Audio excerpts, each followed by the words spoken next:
Continuamos con Efecto Emaús, Pasión por Cristo desde el Antiguo Testamento. Y vamos a leer de nuevo y completo el largo texto que el Señor nos ha dado en el día de hoy.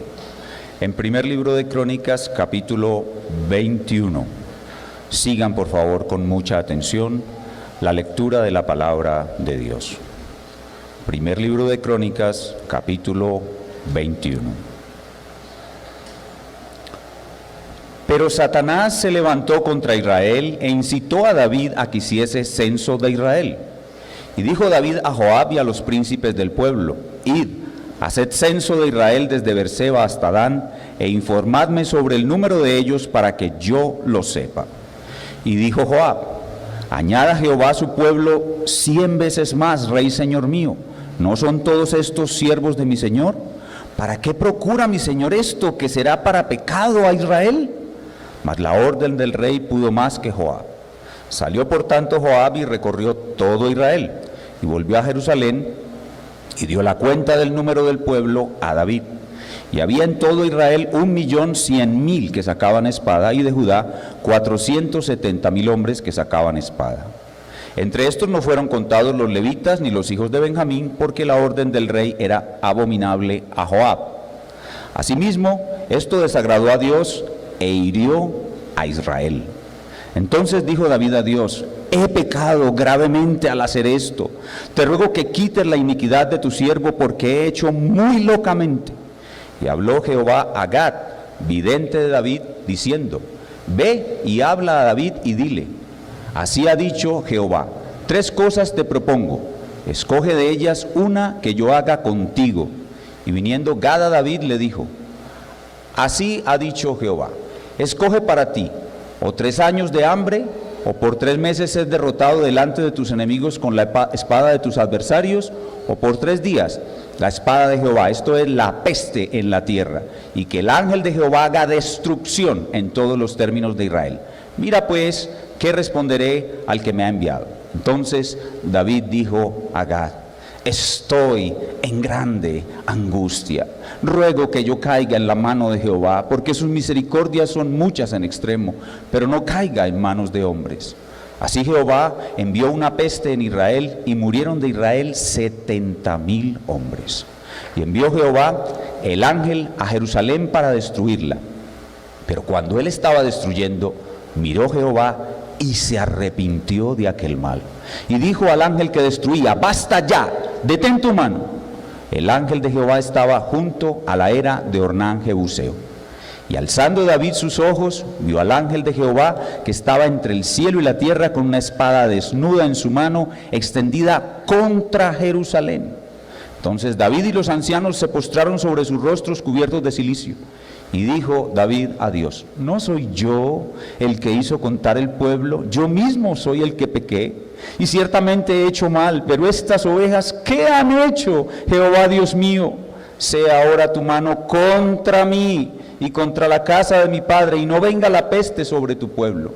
Y el ángel de Jehová ordenó a Gad que dijese a David que subiese y construyese un altar a Jehová en la era de Ornán Jebuseo. Entonces David subió conforme a la palabra que Gad le había dicho en nombre de Jehová. Y volviéndose Ornán, vio al ángel, por lo que se escondieron 4 hijos suyos que con él estaban. Y Ornán trillaba el trigo.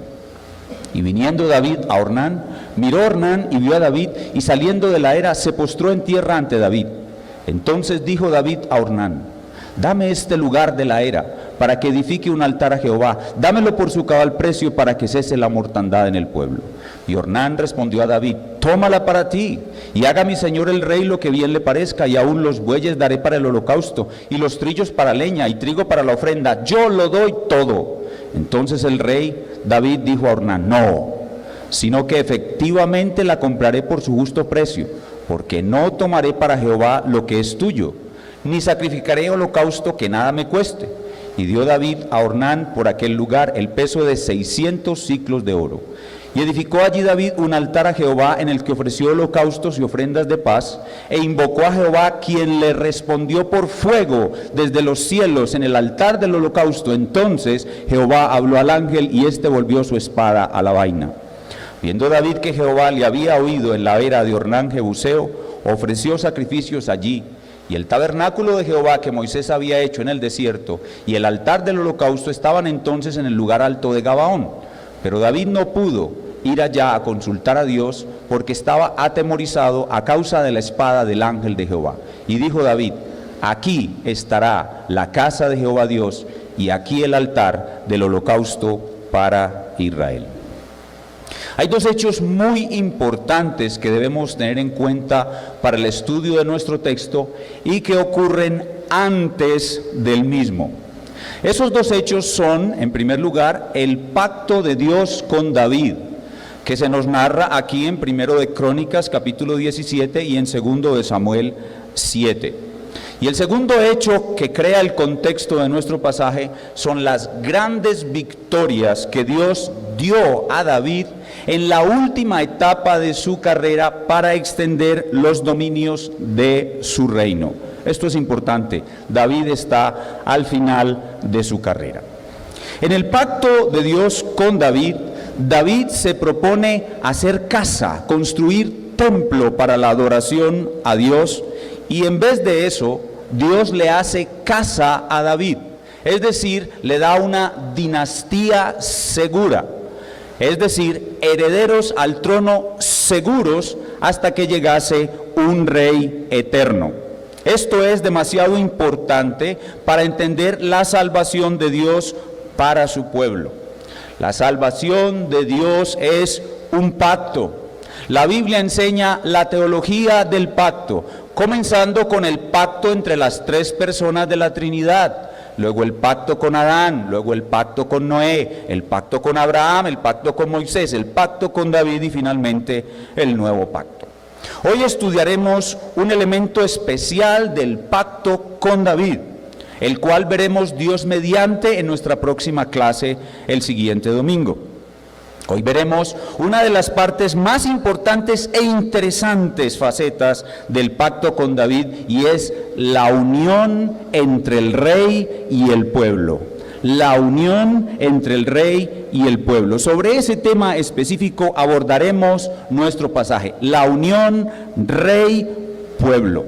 Dicha unión se revela de una manera superficial en pactos anteriores. No se revela más profundamente, obviamente porque no había un rey y por eso no se podía hablar de la unión rey-pueblo. Pero en los pactos anteriores, aquellos representantes del pacto tenían una unión muy similar a la unión de rey y pueblo que se revela en el pacto davídico. Verbi gracia, Adán y Noé con sus familias.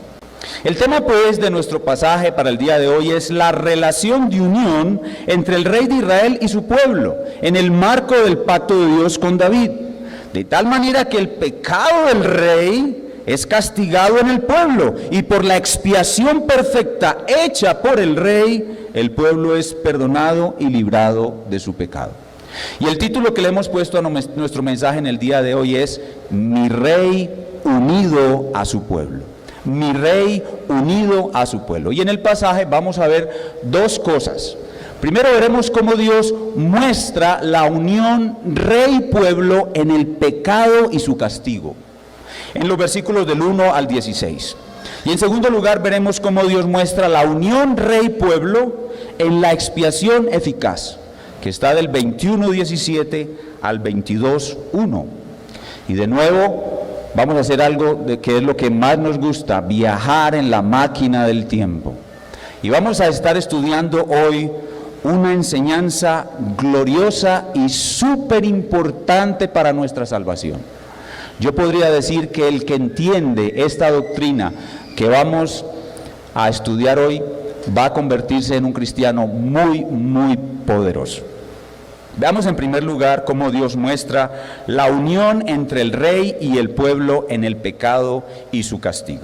Y lo primero que tenemos que observar es la participación de Satanás en el pecado de David, que está en el versículo 1. Vamos a leer de nuevo el versículo 1 del capítulo 21. 21:1.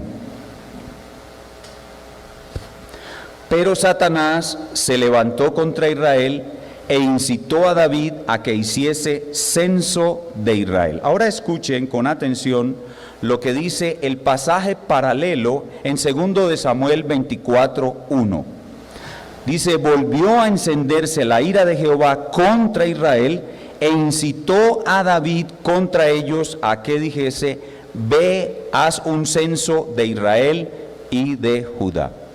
Dice este texto, 2 de Samuel 24:1, el pasaje paralelo, que Jehová estaba airado con Israel e incitó a David. Pero cuando lo juntamos con 1 de Crónicas 21:1, cuando juntamos los dos textos, vemos que aquí Dios usa a Satanás y que hay un ciclo que comienza a mostrar la unión entre el rey y el pueblo. Y el ciclo es más o menos así.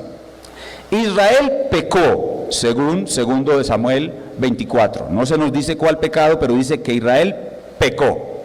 Y para castigarlo, Dios permitió que Satanás tentara con éxito a David. Y Dios castigó el pecado de David en el Israel que lo había ofendido previamente. Voy a volver a repetirlo para que lo podamos entender. Israel pecó. Y para castigarlo, Dios permitió que Satanás tentara a David con éxito a pecar. Y David pecó. Y Dios castigó el pecado de David en el Israel que lo había ofendido previamente. ¿Para qué toda esa vuelta?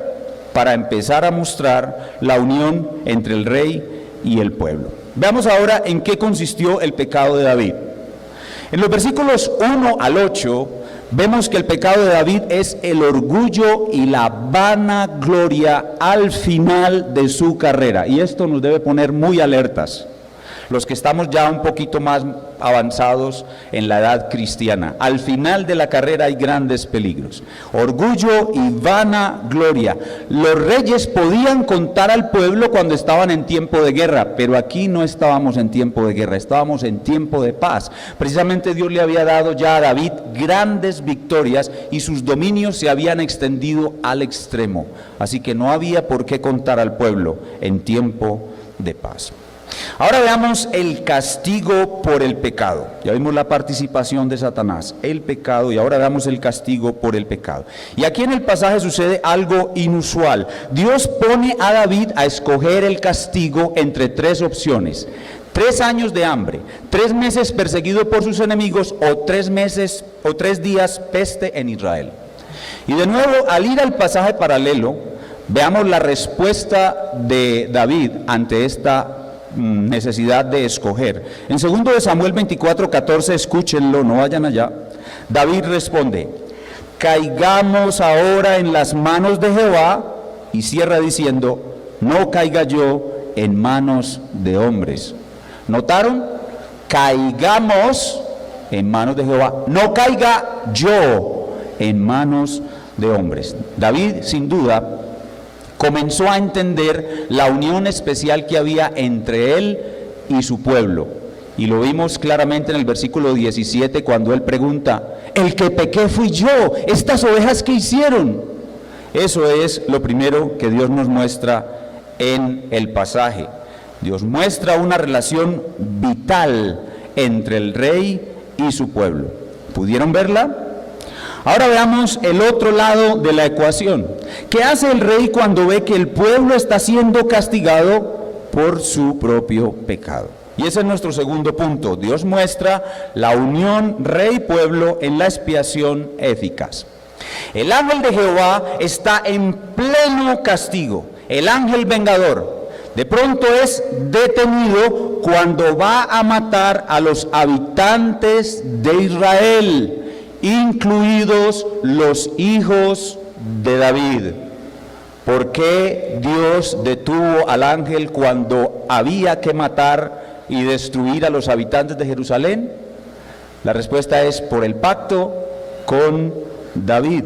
Entonces, en ese momento, ese pacto da la oportunidad de hacer expiación por los pecados de los que habitaban en Jerusalén, incluidos los hijos de David.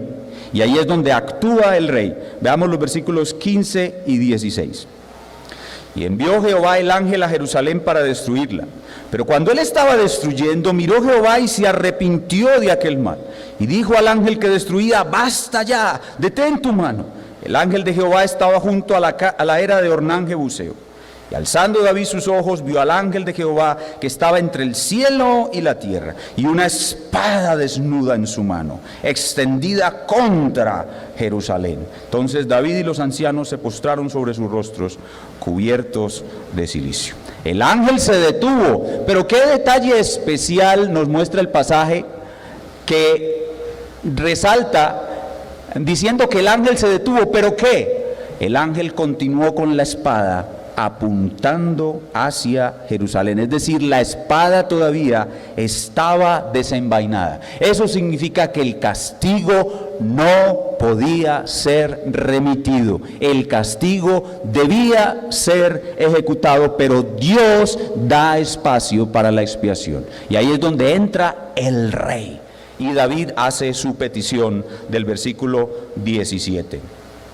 Y dijo David a Dios: no soy yo el que hizo contar el pueblo, yo mismo soy el que pequé y ciertamente he hecho mal, pero estas ovejas que han hecho, y aquí viene el rey, Jehová Dios mío, sea ahora tu mano contra mí. David pide ser castigado en lugar del pueblo, pues él es culpable de ese pecado. Y aquí se nos muestra claramente que Dios permite un sustituto. Pero qué extraño sustituto, es un rey que quiere morir por sus súbditos. Eso es algo muy extraño. En esa época los súbditos morían por su rey, pero no al revés.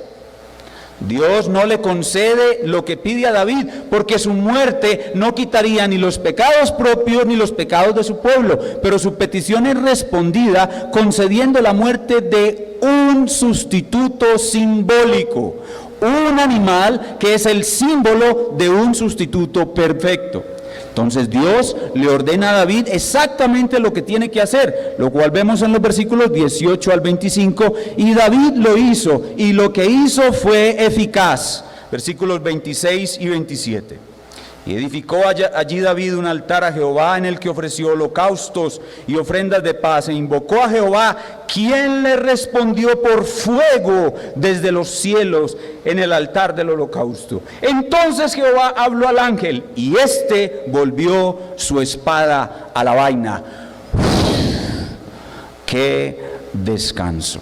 ¿Notaron que la expiación ejecutada por el rey quitó el pecado? ¿Notaron que la expiación ejecutada por el rey detuvo el castigo? Esto es extraño, porque la expiación la hacían solamente los sacerdotes. Esto es especial para mostrar la relación entre el rey y el pueblo, la cual permite a Dios salvar a su pueblo por la expiación de su rey. Y aquí vemos un acto magnífico de la sabiduría de Dios, y nos muestra que existe en Dios algo que podemos llamar justicia sustitutiva de Dios. Esta fue una enseñanza muy grande para el pueblo de Israel.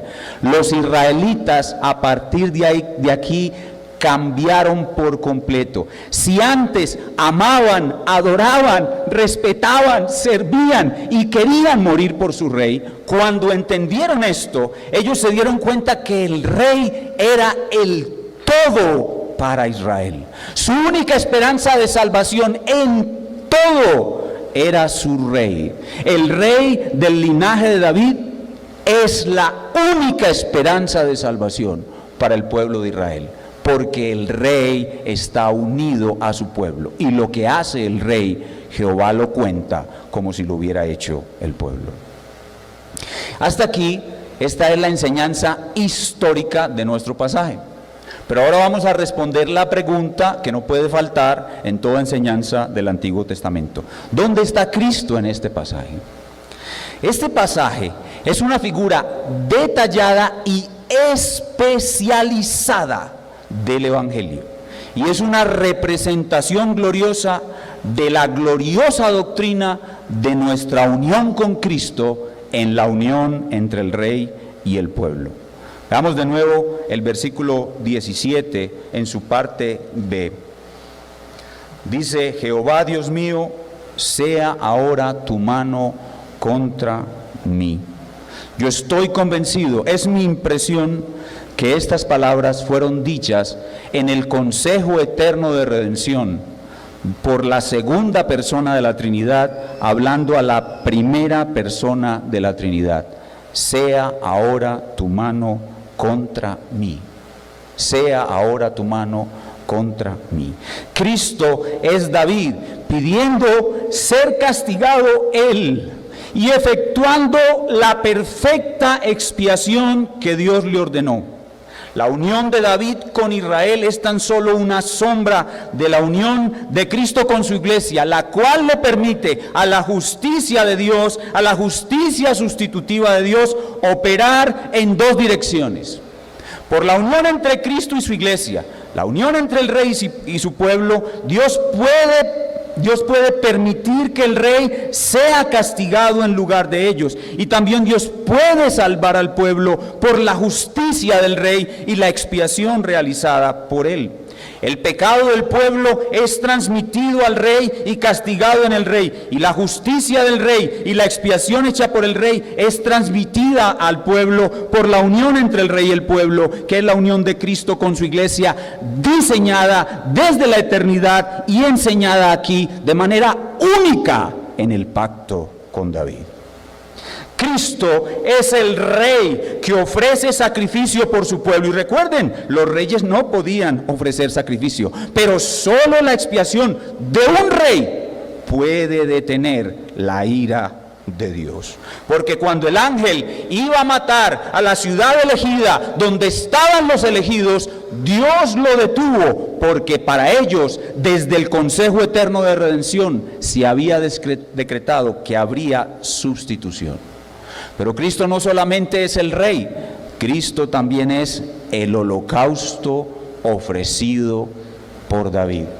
Cristo es el rey y el holocausto que, unido a su pueblo, salva eficazmente a su pueblo.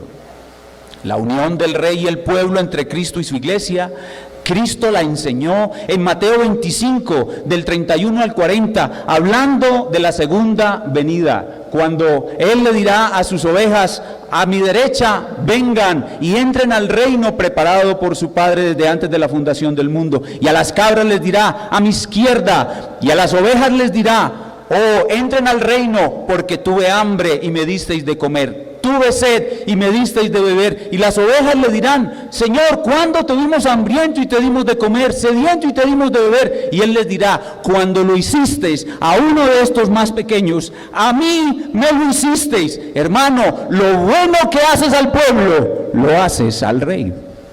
De otra manera Él dijo: el que recibe a uno de estos pequeñitos, a mí me recibe. Lo bueno que haces al pueblo, lo haces al rey. El que a vosotros recibe, les dijo a sus apóstoles, a mí me recibe. Lo bueno que haces al pueblo, lo haces al rey. Pero él también dijo: Saulo, Saulo, ¿por qué me persigues? Saulo, Saulo, lo malo que haces al pueblo, lo haces al rey.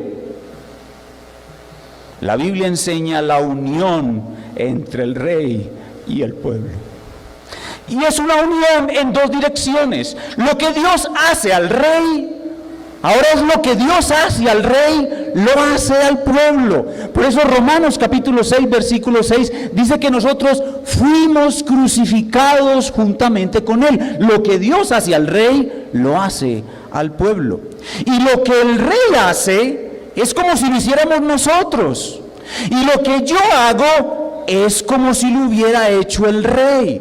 Por eso dice Pablo: no vivo yo, mas Cristo vive en mí. ¿Y cuánto dura la unión entre el rey y su pueblo? El mismo Pablo responde: por lo cual estoy seguro de que ni la muerte, ni la vida, ni ángeles, ni principados, ni potestades, ni lo pasado, ni lo presente, ni lo porvenir, nos podrá separar jamás del amor de Dios que es en Cristo.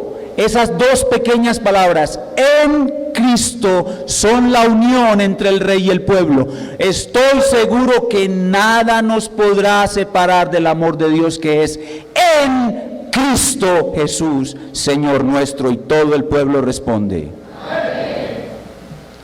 Ya vimos cuál es la enseñanza histórica del pasaje, cuál es la enseñanza tipológica del pasaje, y ahora veamos cuál es la enseñanza para nosotros hoy. El Nuevo Testamento da muchas aplicaciones a esta enseñanza, pero una en particular que debemos recordar siempre es que la unión entre el rey y el pueblo es la motivación para todos nosotros andar cada vez más en santidad. El apóstol Pablo dice en 1 Corintios capítulo 6, versículo 15, haciendo eco de esta unión: quitaré pues los miembros de Cristo y los haré miembros de una ramera. Estamos tan unidos a nuestro Rey que cuando un cristiano se une con una ramera, es como si quitara un miembro de Cristo y lo uniera a la ramera. Es de ese carácter el misterio de nuestra unión con Cristo. Es una unión misteriosa, mística, incomprensible, pero bendita, y la causa primaria de nuestra salvación. Así que lo primero que tenemos con la unión entre el rey y el pueblo es una vida de mayor santidad, y esta doctrina es el fundamento, es un fundamento esencial para crecer en santidad en nuestra vida.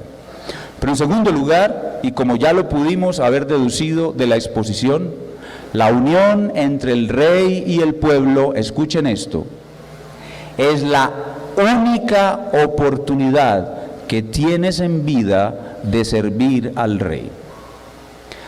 Las hermanas Marta y María de Betania tuvieron una oportunidad única.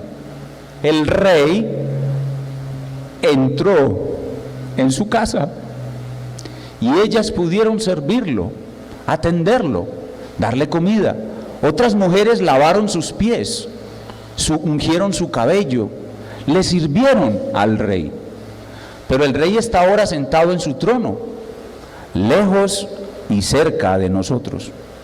Lejos porque el cielo está lejos, pero cerca porque está por su espíritu con nosotros. Pero nosotros no tenemos la oportunidad de servirle al rey como ellas lo hicieron. Solo tenemos una oportunidad de servir directamente al rey, y es servir a su pueblo. Lo bueno que haces al pueblo, lo haces al rey. Las únicas oportunidades de servir directamente a nuestro rey, algunos me dirán, pastor, eso no es directo, eso es indirecto. Bueno, yo te digo directo, porque estoy hablando desde el misterio de nuestra unión con Cristo. La única oportunidad que tienes de servir al rey es sirviéndole a su pueblo. Pero eso también te da una advertencia: lo malo que haces al pueblo, lo haces al rey. Así que cuidado con nosotros, cómo actuamos con los más pequeños, especialmente con los más pequeños de su pueblo. Cualquier menosprecio, cualquier herida, chismes que afecten su vida, calumnias, difamaciones, malos tratos hacia alguno del pueblo, es un maltrato hacia el rey. Y el que toca a alguno de su pueblo, toca a la niña del ojo del rey. Así que cuidado con lo que hacemos con nuestros hermanos más pequeños. La doctrina de la unión entre el rey y el pueblo te dé mucho temor de hablarle ásperamente, de hacerle algún daño, de menospreciar, herir, lastimar, mucho menos ser tropiezo a uno de los pequeños, porque lo malo que haces a ese pequeño, lo haces al rey. Finalmente, a nuestros amigos que nos visitan, amigos, ustedes están aquí hoy para saber que sus pecados, los pecados que ustedes han cometido durante su vida, han desenvainado la espada de la ira de Dios contra ustedes. Amigo, yo quisiera que Dios abriera hoy tus ojos y pudieras ver el ángel vengador que está parado a tu lado. A tu lado hay un ángel vengador con una espada desenvainada, llena de fuego flameante, y en el rostro del ángel se puede ver la ira de Dios. Ese ángel viene para destruirte eternamente, y solo hay una forma de detenerlo: la expiación hecha por el Rey. Ven al Rey, suplícale que tenga misericordia de ti, suplícale que aplique su obra en la cruz a tu favor, suplícale que perdone tus pecados, suplícale que le dé la orden al ángel que vuelva la espada a la vaina. Huye de la ira de Dios, huye por tu vida. Es la condenación eterna lo que te espera, y hoy, saliendo de este lugar, puedes morir e ir a conocer la fuerza de la venganza del Rey. Huye por tu vida. La única forma de librarte de la ira del ángel vengador es acudiendo a la cruz. La cruz es el lugar donde nuestro Rey hizo por su pueblo perfecta expiación. Si crees en Él, su muerte en la cruz y su resurrección, eso mostrará que tú también desde la eternidad fuiste unido o unida al Rey. Si lo rechazas, mostrará lo contrario. Huye de la ira de Dios y ábrele tu corazón a este magnífico Rey, el único que con su expiación perfecta salvó al pueblo que desde la eternidad fue unido a Él. Inclinemos nuestro rostro para orar. Nuestro Padre Dios, gracias, Señor, por tu palabra. Cada día estamos más convencidos que tu palabra es la obra perfecta de tu mano, que no hay error, inexactitud o imprecisión en ella, pues los misterios que vemos en ella no pueden ser de invención humana. El misterio de tu sabiduría, creando o permitiendo que en tu ser eterno haya una justicia sustitutiva que une a un rey y a un pueblo para darles salvación, está más allá de nuestra comprensión y nos hace asombrarnos de las magníficas cosas que tú has hecho. Hoy te honramos, oh Rey eterno, y te agradecemos con todo nuestro corazón que nos hayas unido al Rey. Lo hiciste en la eternidad, lo manifestaste en la cruz cuando Él fue crucificado juntamente con nosotros. Al momento de la conversión nos hiciste saber lo que habías hecho en la eternidad, y hoy día a día disfrutamos de la unión con nuestro Rey, hasta que en el último día expiremos en el último aliento nuestras almas y vayamos a ver a nuestro Rey cara a cara y le demos gracias por toda la eternidad por haber hecho una expiación perfecta en nuestro favor. Quizás también allí conoceremos el ángel de la venganza que debió destruirnos y glorificaremos juntamente con el ángel la gloria de nuestro Rey. Gracias, oh Dios, por tan grande salvación. Ayúdanos a profundizar estos misterios en el corazón, y que la iglesia que has salvado por la magnífica obra de nuestro Rey sea santa, y se sirvan y se amen unos a otros, haciéndole al pueblo lo que quieren hacerle a su Rey. Y esto te lo pedimos en el nombre de Cristo. Amén.